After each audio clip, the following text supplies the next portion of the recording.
সে কি, বাবাকে কেউ কেন ফলো করতে যাবে? তার মানে ওদের উদ্দেশ্য ভালো না।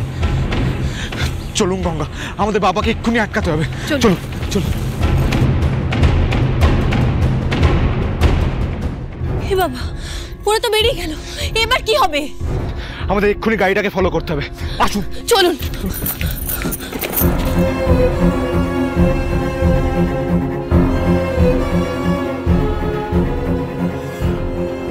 শিগগিরই বাবার গাড়িটাকে ফলো করো, তাড়াতাড়ি, ফাস্ট। আয়ুষ্মান বাবু, আপনি স্যারকে ফোন করে এক্ষুনি দাঁড়াতে বলুন। যত শিগগিরই সম্ভব আমাদের সবটা জানাতে হবে, প্লিজ ফোন করুন। হ্যাঁ, করছি। তাড়াতাড়ি, দাদা আপনি তাড়াতাড়ি চলুন প্লিজ।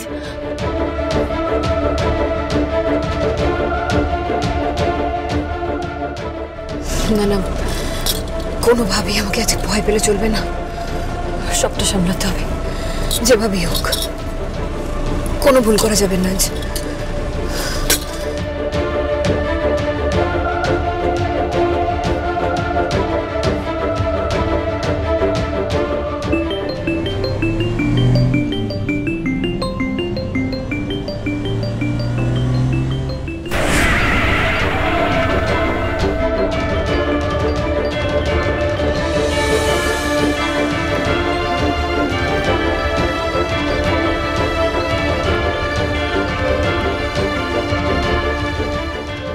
হ্যালো বাবা, বাবা তোমার বিপদ হতে পারে বাবা।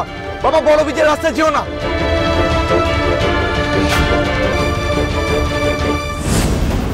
ওরা জানলো কি করে ব্রিজের রাস্তায় কোনো বিপদ হতে পারে? হ্যালো,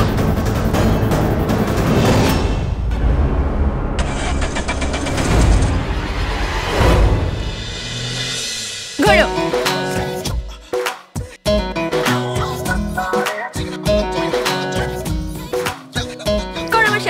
चोर बाजारी दो नैनों की पहले थी आदत जो हट गई। 1 2 3 4 5 6 7 8। प्यार की जो কোথায় ভাবলাম আজ সন্ধ্যায় একটা জমজমাট অনুষ্ঠান রাখবো, বউ ভাত পর্যন্ত বাড়িতে কোনো আনন্দের কমতি রাখবো না, কিন্তু তোমরা আমার সব প্ল্যান মাটি করে দেবে। ঠিক আছে বাবা একটু ভালো করে করো না। ঠিক আছে। তুমি কাঠ হয়ে দাঁড়িয়ে আছো কেন? হাত পা মাথা কোমর কিছু তো না। চেষ্টা তো করছি। ঠিক আছে, আরেকবার দেখা আরেকবার চলো, আরেকবার ভালো করে করো কিন্তু। হ্যাঁ, तारीफ तेरी करना, तुझे खोने से डरना, हाँ भूल गया अब तुझ पे दिन में 4 दफा मरना। तारीफ तेरी करना तुझे। আমি কি করে এদের নাচ তোলাবো? আরে রিমঝিম, তুই কেন এদেরকে ডান্স তোলাতে যাচ্ছিস বলতে? এই বুড়ো বয়সে এমনিতেই নাচতে পারে না, তার উপর এখন যদি পড়ে গিয়ে হাত পা ভাঙে, হাড়ও জোড়া লাগবে না, দাঁত ভেঙে গেলে দাঁত আর নতুন উঠবে না। কুনাল তুই বউকে বলে দে, এরকম ভাবে শ্বশুরের সমান ভাসুরকে এরকম ভাবে অপমান করতে পারে না। ইসকা বদলা হাম চুন চুন কে লেগা। ঠিক আছে, বদলা তো নেবো, আমরাও দেখিয়ে দেবো যে আমরা কম ট্যালেন্টেড নয়। আর শোনো মাম্মা, আমাদের বাবারে এতটাও বড় হয়নি যে একটা দুর্ধর্ষ পারফরম্যান্স করার তাক লাগিয়ে দিতে পারে। বরং তুমি আর মিমি বুড়ি হয়ে গেছো, সেজন্য তো আমাদের সাথে আর এসব করছো না। তুই নাচ শেখা যা।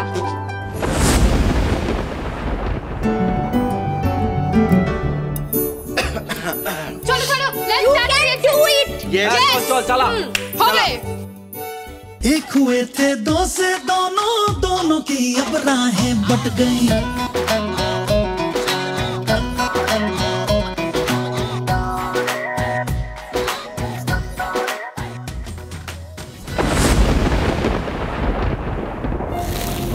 তুমি দুদিকে খেয়াল করেছো বড় বৌদি?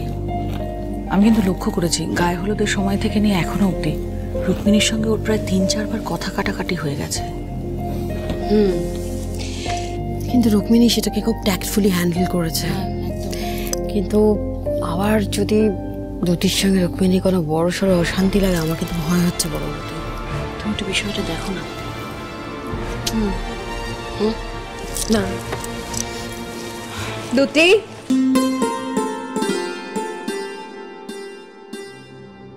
দুটি, হ্যাঁ বলছি চলো না ওদিকে চলো, বরণের কাজে হেল্প করবে আমাকে, চলো। আর শোনো, রুক্মিণীকে কিন্তু আজকে তোমাকেও বরণ করতে হবে। হ্যাঁ বরণ ভাই, তুমি তো বুঝতে পারছো এইসব কাজের মধ্যে আমি নিজেকে রাখতে চাই না, আমার জাস্ট ভালো লাগছে না। প্লিজ আমাকে জোর করো না, আই রিকোয়েস্ট ইউ। দুতি, ওরা জোর করছে না, ওরা ভরসা করছে তোমার উপরে, কারণ ওরা জানে যে মানুষটা খড়ির অনুপস্থিতিতে সংসারের সব দায়িত্ব সামলাচ্ছে। সে সংসারের মঙ্গলের জন্য একটুখানি তো করবে। Please don't let them down, I request you, please.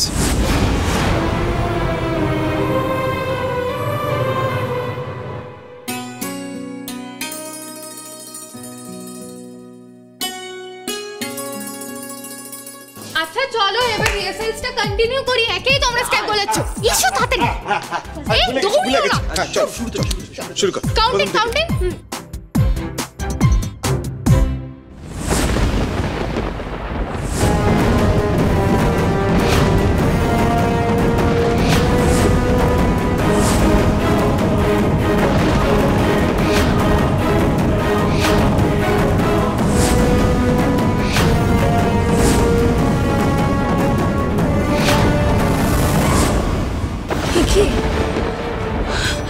কি অমঙ্গল হলো?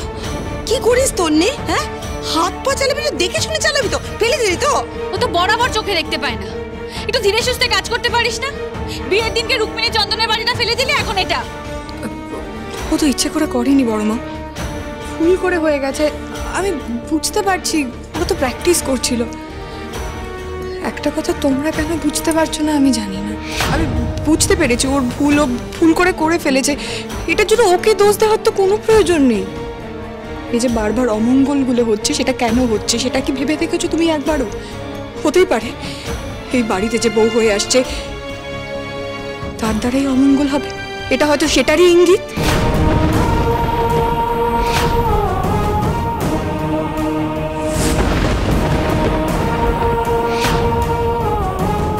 দুধের কথায় মনটা তো দেখে উঠলো কেন না?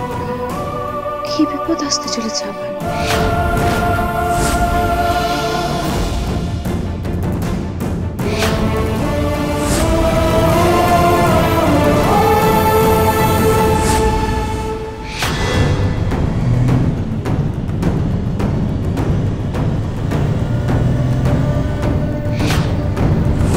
ওদের গাড়ি তো থামছেই না, ওরা দাঁড়াচ্ছে না কেন?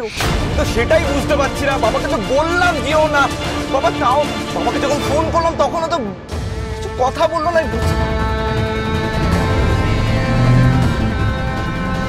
কিছু তো গন্ডগোল আছে, ওদের গাড়িতে নিশ্চয়ই কোনো সমস্যা হয়েছে, যার জন্য ওরা দাঁড়াচ্ছে না। আমরা বুঝতে পারছি না সেটা, ওনাদেরকে দাঁড়াতে বলুন প্লিজ। দাদা দাদা তুমি আরো ফাস্ট চালাও দাদা। দাদা যে করেই হোক আমাদের বাবা ব্রিজে পৌঁছানোর আগে বাবাকে আটকাতে হবে। প্লিজ দাদা ফাস্ট। দাদা আর একটু যেতে পারলে ওদের থামানো যাবে। একটু তাড়াতাড়ি চলুন। আমার হাতে আর কোনো অপশন নেই। আজকে যেভাবেই হোক এই প্ল্যানটাকে আমাকে সাকসেসফুল করতেই হবে। আয়ুষের আসার আগে আমাকে কাজটা সেরে ফেলতে হবে।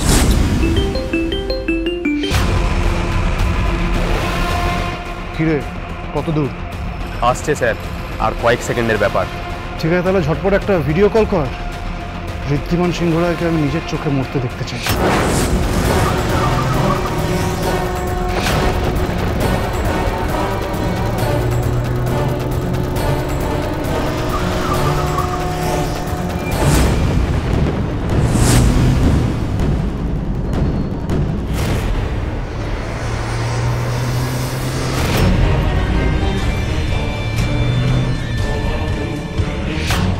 বলেছিলাম না ঋদ্ধি, তোকে আমি ছাড়বো না। একদিন না একদিন তোকে আমার হাতেই মরতে হবে। আর দেখ, আজ সেই দিনটা এসে গেছে।